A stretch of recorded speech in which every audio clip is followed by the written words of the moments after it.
Hello. Hello. This is Natalia with Unique by Costa Rican. Yeah, I haven't been able to post any latest videos of me reading the Hardy Boys while the clock ticked, but I'm able to do chapters 11 and 12 today. Okay, so chapter 11 is titled A Suspicious Captain. Both boys stared after the motorboat, now only a dark spot in the distance. It was headed down the river toward the bay. Soon it had disappeared around a bend. "Are you sure it was a limousine driver?" Frank demanded. "Positive. It's the third time I've seen him. This proves our theory, Frank. The harbor thieves are using this house. Are they responsible for the scream and the warning notes?" Just then they heard a rustle of brush from the top of the wooded path. "Frank?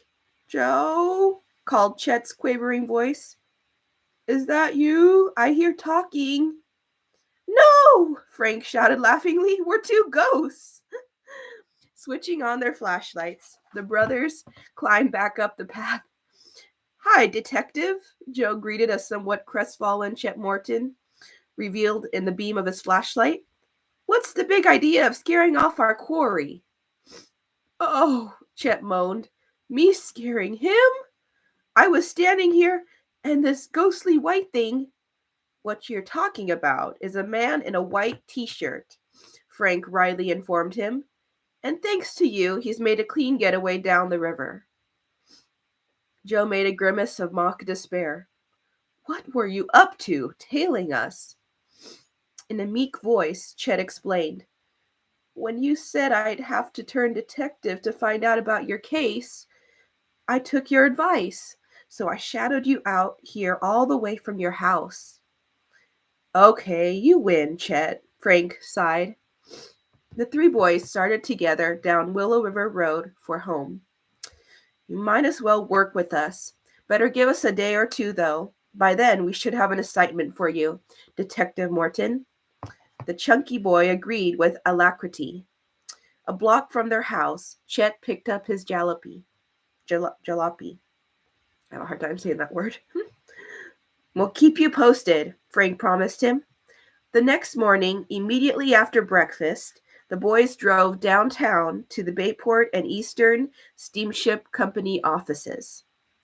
Captain Stroman," repeated the secretary at the reception desk. "Yes, he's here, boys, but I'm afraid he's too occupied to see you." "Tell the captain it's about a jade necklace," Frank said. The girl gave the Hardys a startled look and retreated to an inner office. She returned shortly and directed them to go in. A tall, red-haired man, wearing the black uniform of the Merchant Marine, with gold bars and stars on the sleeve to indicate his master's rank, stood behind a heavy mahogany desk. Before the Hardys had a chance to speak, Captain Stroman demanded gruffly, "What do you boys know about the jade necklace?" "Nothing yet, sir," Frank answered. "We were hoping you would tell us about the theft." "Why should I? Who are you, anyhow?" Quickly, Frank introduced himself and Joe, then went on. "We have a motorboat here at the harbor, a blue and white outboard called the Sleuth." "What?" The captain's eyes narrowed suspiciously. "A blue and white boat? Just a minute." Watching the boys closely, he picked up a telephone. "Give me police headquarters, chief colleague." "Wait, you don't understand," Joe protested. Frank restrained his brother. "Maybe it'll be easier this way." "Chief colleague?" The captain spoke into the phone. "Two boys named Hardy are here in my office. Say they own that boat my mate spotted hanging around the Seabright the night of the theft. They're asking about the jade. I'll hold them till you get here." "What? What's that you say?" By the captain's change of expression from suspicious to amazement, Frank and Joe could tell that chief colleague was setting him straight on the events of the day in question.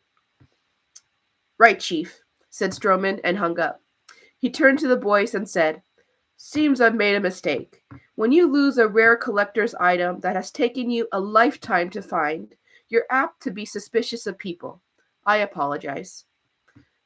Chief colleague told us you'd gone to the insurance company, Frank said. The captain nodded. They're putting a private detective on the case immediately. He paused. By the way, what's your interest in this matter? A friend of ours had a jade collection stolen the night before last, Joe explained. We think your necklace may have been taken by the same man. Did you happen to get a look at him? Unfortunately, no. It was the busy time of night, and I was superintending the unloading of cargo. Several new dock workers were on board. Any one of them might have slipped unnoticed into my cabin. But what's this about the sleuth? Frank queried. My mate saw your boat, but thought nothing of it at the time. There were 2 men aboard. The mate had only a brief glimpse of them. Though disappointed by the captain's lack of further information, Frank and Joe promised to do all they could to recover the precious jade. When they were outside, Frank suggested that they make the rounds of the art and jewelry stores in Bayport to see if the thieves had tried to sell any of the jade. They started near the docks, where there were a number of shops specializing in imported and unusual goods.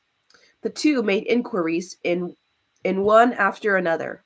None of the dealers, however, had bought any jade objects within the past 2 months. We'll move uptown, Joe said. Doggedly, they went to 2 large stores of the same type in the center of Bayport. Still no results. If I'd stolen a valuable collection, Joe said suddenly, I wouldn't try to sell it here either. Well, where would you go? To Mr. Swartz, Joe declared. Of course, Frank exclaimed. Just the place. Let's go. Quickly, he headed their car across town to a little out-of-the-way antique shop, which the boys had checked for stolen goods on several occasions. Frank parked in front of the drab brick building, and when the boys hurried down the steps to a small store below street level, in the window piles of odds and ends were jumbled with genuine treasures. As they entered, a gray-haired man with steel-rimmed spectacles looked at them across a wooden counter. Hello, boys, he called in greeting. Hello, Mr. Swartz, said Joe. Say, has anybody tried to sell you some fine jade lately? The man started. Funny you should ask that. Fellow was in just this morning, early. He had a nice set of chessmen and a necklace with him. Did you buy them? Joe asked eagerly. Oh, no, Mr. Swartz laughed. He wanted too much for them. Needed money, he said. So, am I supposed to overpay him out of charity? What did he look like, Mr. Swartz? The owner considered a moment. Oh, big tall fellow, middle-aged, wore rimless glasses, had on a summer suit and straw hat. Sounds like Mr. Dalrymple, Frank exclaimed. Oh, you know him? Asked the proprietor, mistaking the reason for their outburst. Good. I just remembered these.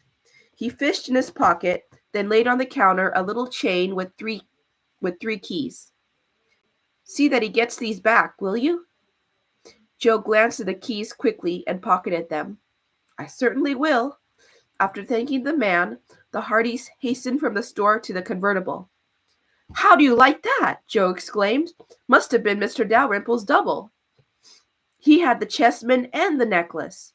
That proves one gang pulled both thefts. Let's see those keys, Frank said, starting the car. Hey, I recognize one.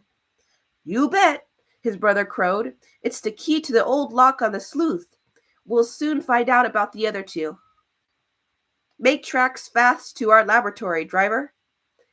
Yes, sir, responded Frank in high spirits. Soon the car pulled into the Hardy driveway. Before they could start upstairs to the lab, however, the kitchen door slammed. The thin, energetic figure of Aunt Gertrude fairly flew at them. There you are! What have you been up to? Oh, I knew when your parents went to Maine there would be trouble. Don't stand there gaping. Out with it. Aunt Gertrude, Frank begged. Out with what? No use trying to hide it. A private detective has just been here to investigate you boys. End of chapter 11. Chapter 12 is entitled Meteor Special. Speechless, Frank and Joe could only stare at each other. Nervously, Aunt Gertrude continued, "Imagine a strange man coming to this house and asking all kinds of questions as though you were criminals." The boys piloted their excited aunt into the kitchen and made her sit down. "What kind of investigation do you think this is?" Joe asked his brother with keen curiosity. "Maybe the fellow was from the insurance company," Frank suggested. "Captain Stroman probably reported the sleuth incident to him. Can you tell us more about it now, Auntie?" Miss Hardy composed herself. "I was just dusting the living room when the doorbell rang. A young man stood there and said his name was Mr. Smith." "Mr. Smith!" Joe hooted. "How phony can you get?" And Gertrude continued.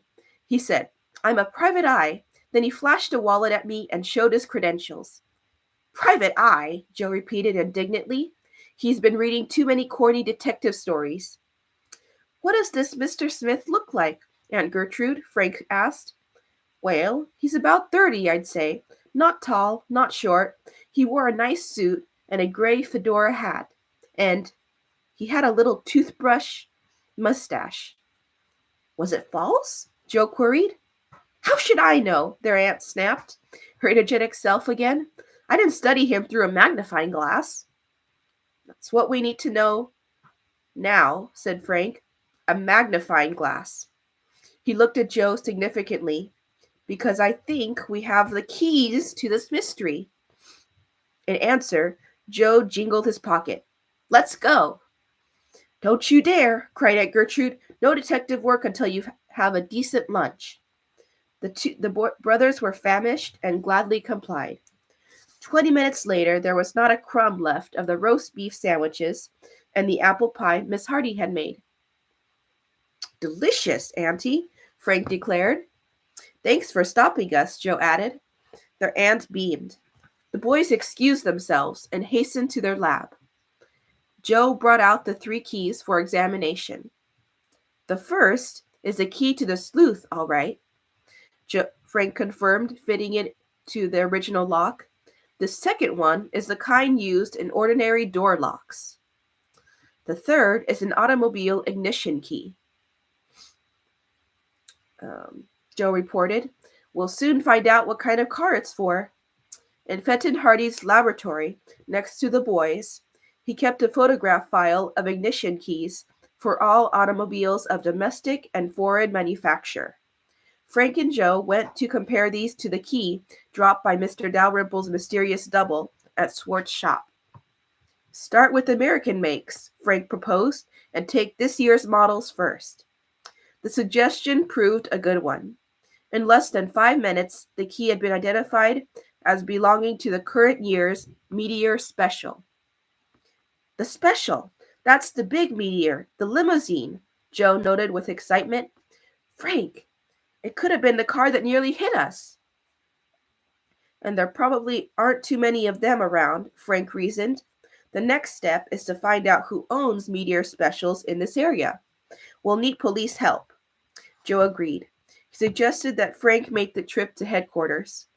"I want to stay here and do some lab work. Mr. Dalrymple lent me those first 2 threatening notes. Let me have the third one. I'll do a handwriting analysis on it." Accordingly, Frank drove to the handsome stone building that housed Bayport's police headquarters. He was allowed to see Chief Colleague immediately. "Anything new on the harbor thieves?" Frank asked. "Yes," the chief replied tersely. "As you recall, Joe reported he'd seen a man climbing down from the Seabright into the Napoli just before he went after it. I had Captain Stroman check his ship to be sure that nothing more was gone. None of the crew reported anything missing, so we assumed the thieves came away empty-handed that time." "Didn't they?" Frank asked. "They did not. They took a diamond ring and several fine gold gifts from one of the crew members." Why wasn't it noticed before? Frank queried. The night the jade was stolen, the sailor was taken ill suddenly and removed to sick bay. He had left his locker standing open when he was stricken. Of course, he didn't miss his valuables until he returned to his quarters this morning. Frank looked serious. The thieves must have spotted that open locker when they took the jade, but were afraid to take the time to go through it. The chief nodded. So they came back. They're getting bolder and bolder. Colleague frowned deeply. Well, he said, you wouldn't be down here, Frank, unless you'd turned up something. Frank told them what they had found out at Swart's antique store and of the keys dropped by the man resembling Mr. Dalrymple. Good work, exclaimed Chief Colleague. So the fellow was trying to peddle Stroman's necklace and Applegate's chess set. That certainly links the two thefts. Frank nodded. Look at this key. It's the ignition key to a late model Meteor Special. Chief Colleague understood immediately.